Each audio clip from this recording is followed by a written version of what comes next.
Well, we all got to witness it. Kentucky just got screwed by awful officiating in a heartbreaking, crushing loss.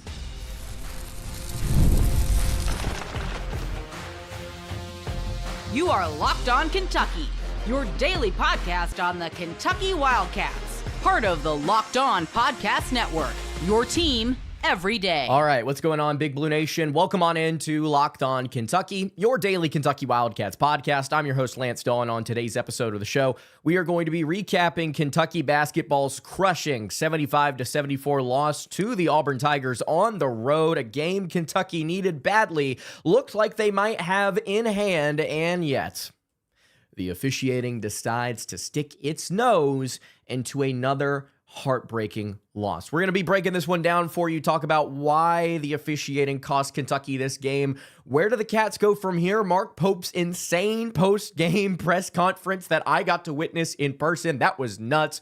Appreciate all of you tuning in. If you're watching live, I'm sure you are sounding off in the comments, and I want you to. This was a disgrace. As Mark Pope said, personal and disgusting. Today's episode is brought to you by 5 Hour Energy. Have your cake and drink it too. Birthday cake flavor is back, no fork needed. Vanilla cakey flavor.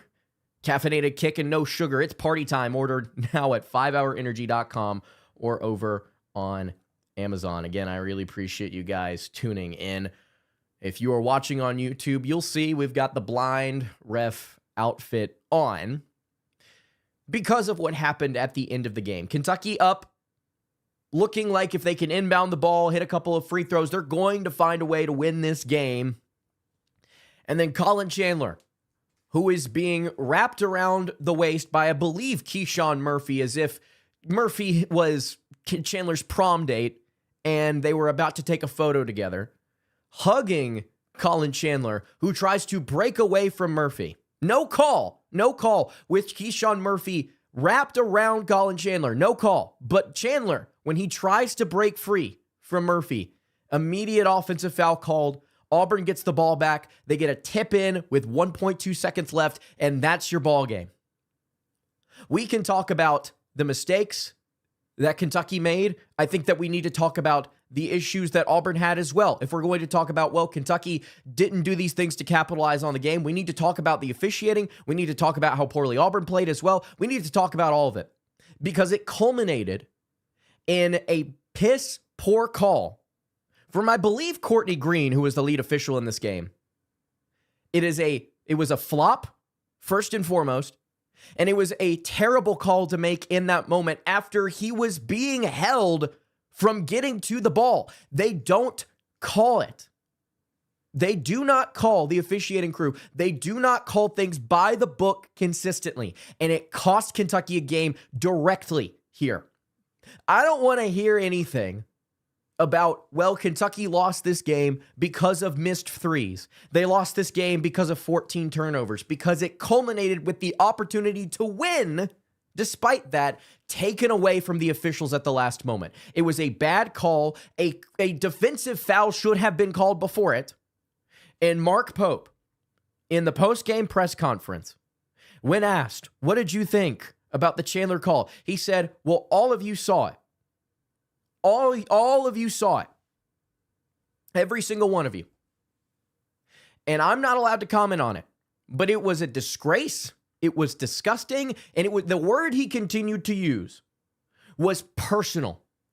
This was personal. I do not understand what the officiating crews in the SEC have against the Kentucky Wildcats, but they have shortchanged them by a mile in a lot of really important games over the course of Mark Pope's tenure here. And we can have the hot seat talk. We can have the should he be here talk. Kentucky was robbed tonight. Friend of the program, Mike Gittins of the War Report, at Mike Gittins on Twitter, caught the video. I was standing there closer to the door as Mark Pope walked out of the post-game press conference. Mike Gittins, at Mike Gittins on Twitter, posted this video. And these were Pope's words.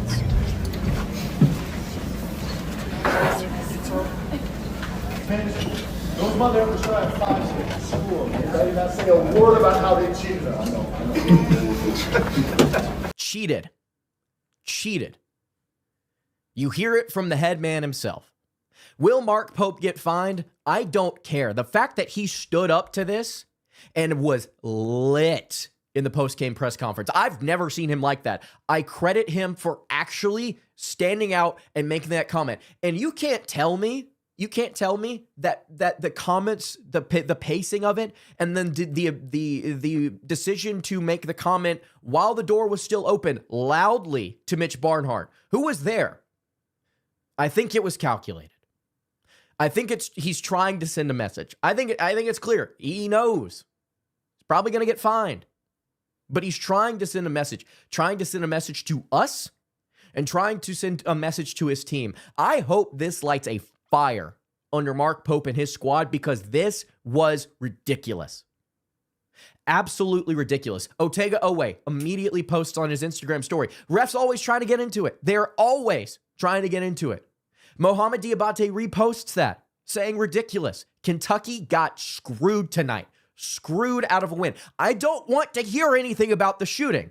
I don't want to hear anything about the rebounding or the turnovers. Kentucky did enough to win this game, and they got hosed out of a win by the officials at the very end of the game. And it wasn't a clean whistle the entire night. It took Kentucky forever to finally get to the charity stripe. At one point in the second half, it was 7 fouls on Kentucky, I believe, to 1 on Auburn. Just ridiculous from the jump. Kentucky did enough to win this game. They stopped Keyshawn Hall. They protected the perimeter. They kept Auburn from getting to the foul line until basically the second half, if I'm not mistaken, where they made 10 free throws. This was bullcrap. And I am sick and tired of watching the officiating crews in the SEC screw Kentucky out of wins that they need. 17-10 now, 8-6 in SEC. You know who's not getting a double bye? These cats. You know who's going to be fighting more than likely on Thursday or Friday? On Thursday or possibly Wednesday? These cats. Because of bull crap like this. 75-74 is the final score. Are there still Florida fans in here? You guys can't get over yourself, can you? Oh my gosh. Unbelievable that we've got all sorts of fan bases in here. You can't stand it. You can't stand it, can you? Little brother all over the place. Let's go for it. We're going to continue to break this one down, talk a little bit more about what actually happened in this game. Maybe we'll get to the live chat. If you're a UConn fan, if you're a Florida fan, if you're a North Carolina fan, if you're an Arkansas fan, if you're a hater because you ain't us, subscribe because you love being here. Today's episode is brought to you by 5 Hour Energy. We're going to do a flavor draft here with 18 different flavors to choose from, including new options like confetti, craze, fruity rainbow, or cotton candy. There is something for everyone. The board's been set. You guys know I've already talked about it. I'm taking confetti craze because the thing about this is it's so sweet. It satisfies my sweet tooth. I'm not a big sweets guy, but I love birthday cake. And the cool thing about 5 Hour Energy and flavors like confetti cake, fruity rainbow, cotton candy, etc., the shots give you a boost, a caffeine boost with 0 sugar. They've also got a lot of upcoming flavor innovations planned. I would love to see some sort of fruit combo with grape get made. I think that would be incredible. You can find your new favorite flavor of 5 Hour Energy shots available online at 5hourenergy.com or on Amazon. Today's episode is also brought to you by FanDuel. If you've ever wanted to experience the NBA Finals live and in person, FanDuel is giving you the chance to turn that dream into reality with their NBA sweepstakes. Here's how it works. You can use your profit boost on any NBA future. You'll automatically be entered for a shot to win an NBA Finals trip or 2. That's right. Flights, tickets, the whole experience. Visit FanDuel.com to get started. Use your profit boost on an NBA future and get entered for your chance to win a trip to the NBA Finals. Play your game with FanDuel, the official sports betting partner of the NBA. 75-74 is the final score. Cats can't get it done in Neville Arena. Screwed out of a victory by Courtney Green and the officiating crew, Todd Austin and Lucas Santos, the other two guys here who took this upon themselves to take the win. Appreciate all the rival fan bases in the live chat. Can't stand it, can you? You got to be here. You love to be here. Every single one of you. Subscribe while you're here because I know you'll be back. You'll be back. And I'm glad you're here. I really am, truly. All of you commenting right now on my YouTube channel, appreciate it. Kentucky started this game off hot. They started this game off real hot. In the first half, they started this game off shooting the ball pretty well. And then there was this flurry of threes that Kentucky missed on some offensive rebounds. They ended up shooting 2 of 11 from deep in the first half, but still, I really was impressed with the plays, the decision-making, just the overall, the execution was not there consistently. But Kentucky, I thought, was performing. And the other thing you have to realize about this team, and you could call it cope. I don't care what you call it. You could scream into the aether for all I care. I don't care. The reality of the situation is Kentucky's down 3 starters. They have been for the large part of this season. The players that they thought were going to contribute, their actual only point guard, not available. Their lottery pick center who is supposed to change this defense, either not available or just sitting out. We don't know. And their sharpshooting 6'8" small forward, not available. The players that we would like to be able to go to whenever we want to rotate into our bench, not available. You can call it cope. You can call it an excuse. I don't give a crap what you call it. It's reality. They don't have the options anymore. And so they had to dig into the rotation. And to be honest with you, the bench, not that great tonight. Not that great. Jasper Johnson in just 2 minutes was -6 with a turnover. It's clear he can't play in these environments against uber physical teams. He can't do it. He cannot find a way. And he's going to have to do some major growing up physically this offseason, or I don't know what sort of spot on this roster he has. The first half I thought was good. The start of the second half was incredible, was immaculate. And the officiating, combined with some really awkward pacing from Auburn, the Wildcats creating 11 turnovers here, getting out in transition a little bit. And then Otega Oweh, 29 points. 29 points from your leader, 7 boards, 3 assists in 35 minutes, 11 of 20 from the floor. Gave you 29, 7, and 3. I thought he played really, really well. And I asked Pope about it in the post-game press conference, because not only was he good on the offensive end, I asked him defensively. Keyshawn Hall, 10 points, 3 of 15 shooting. Didn't get to the charity stripe until late in this game. What was the key to slowing down Keyshawn? And he said Otega Oweh and his defensive assignment was incredible. Like it was just barely not enough, he said, but it was incredible. The effort and the energy Kentucky gave guarding Keyshawn Hall. I do commend this team for doing all of the things to win this game. They did all of the things. They held Auburn from 3. They held them from getting out in transition. They held them from crashing the glass a crazy amount. Kentucky, if I'm not mistaken, actually won the rebounding margin by 5. They had 5 more second chance points. They did all the little things to win. We knew this was going to be a rock fight. Pulled out of the jaws of victory.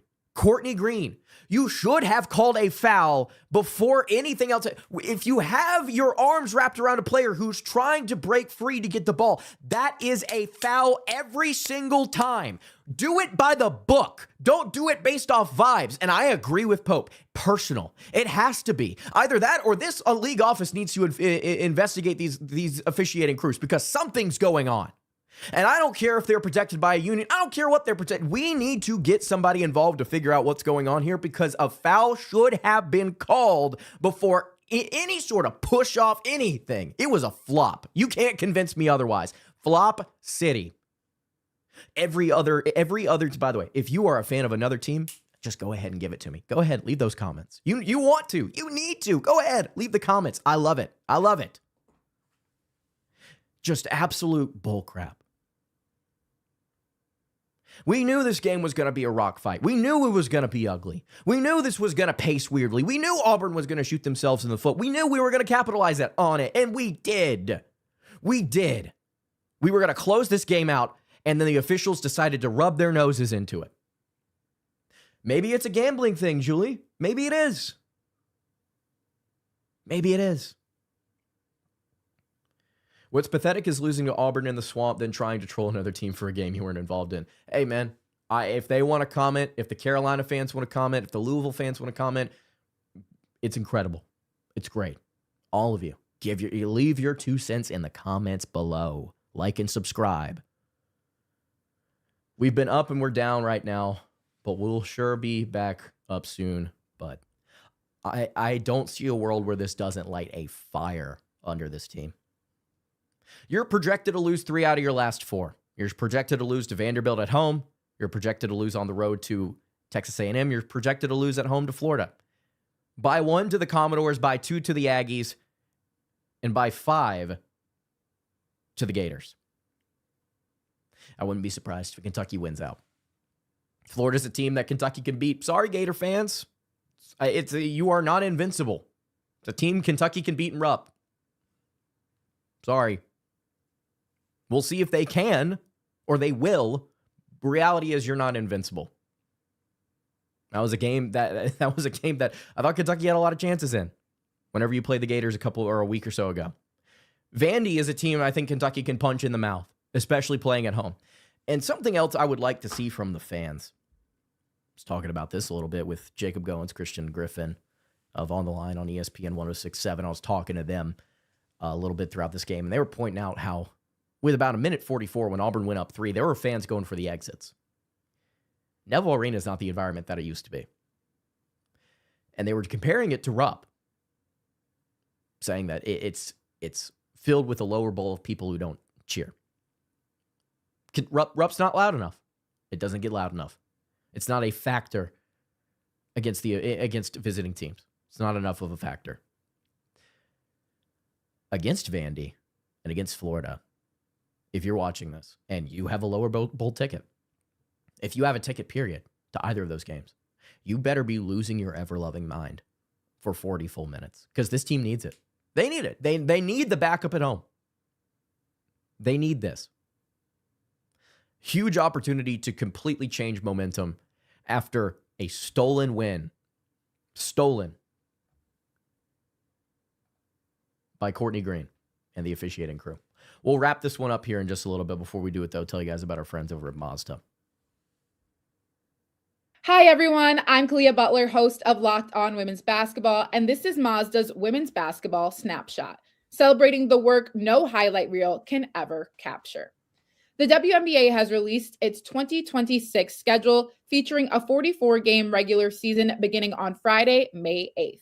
The league's historic 30th season includes expansion teams Portland Fire and the Toronto Tempo, with opening weekend highlights such as Caitlin Clark and the Indiana Fever hosting Paige Beckers and the Dallas Wings, and a rematch of the 2025 finals between the Aces and the Mercury.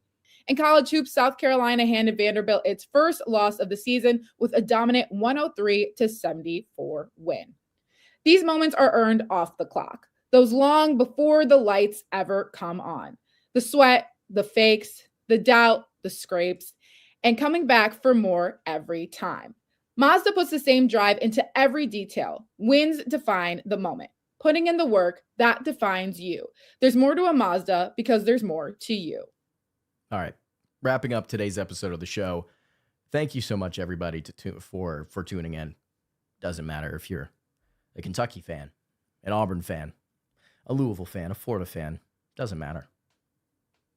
300 of you in the live chat. We're all talking about Kentucky's 75-74 loss on the road to the Auburn Tigers.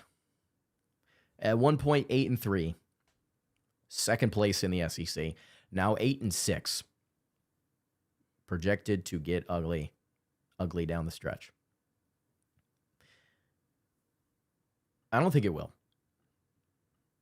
I think Kentucky will find a way.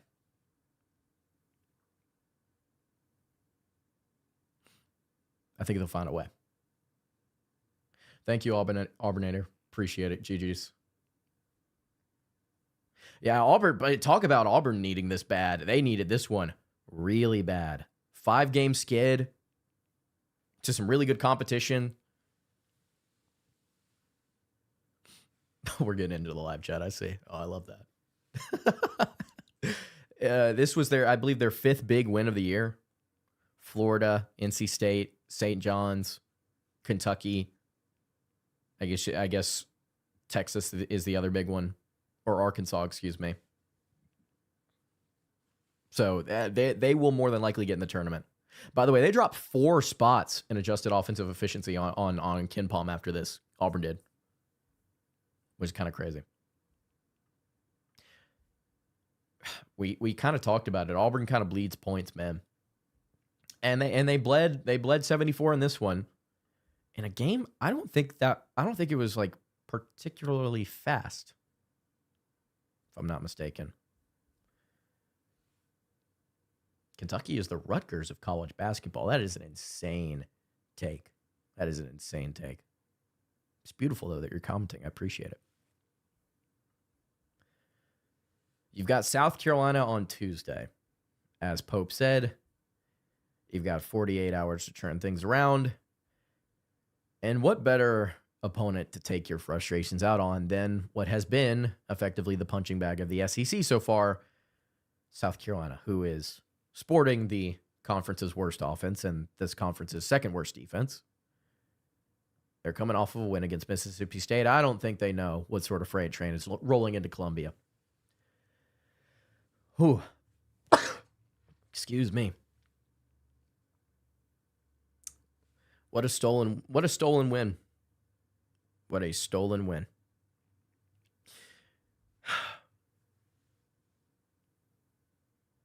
I would get to the comments in the live chat right now.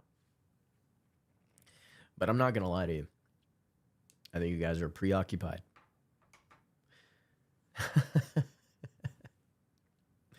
Again, at Mike Gittens on Twitter. If you want to go find that video of Pope saying that you can't, thank you, Jake. You can't fine him for the comments that he made because he didn't directly say anything. He's probably going to get fined.